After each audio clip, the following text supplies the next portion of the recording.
Okay, so yung next naman kung paano natin ipiprint yung mga value.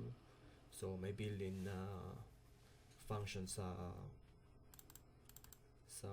C na para malaman natin. So char.bit, char.max, and char.min na magagamitin natin para malaman kung ilan yung value. So yung max value, di ba? So yung last nating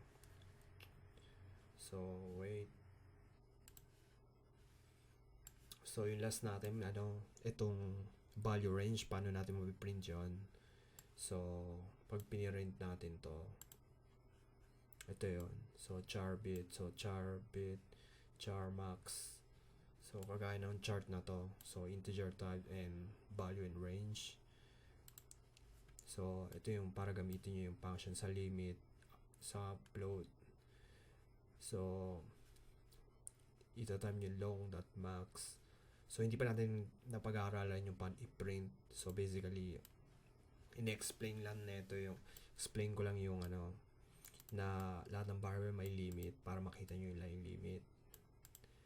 So hindi pa natin napag-aaralan itong %d, %d, so hindi pa tayo dun sa next tutorial pag-aaralan natin yung variable.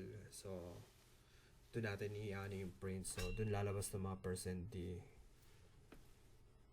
Okay, so ito lang kung gusto nyo gamitin yung char.bit, char.max, and so i-import nyo tong limit pati float, limit.h pati float.h. So ayun, doon tayo sa variable. So para matutunan natin yung paano i-print to yung pag walang decimal sa %d. So sa next tutorial na natin pag-aralan. So kung gusto nyo malaman yung mga value, kasi sa ibang computer iba, so back then I don't know, ngayon nagbago na ata ngayon. So yeah, doon na tayo sa next tutorial.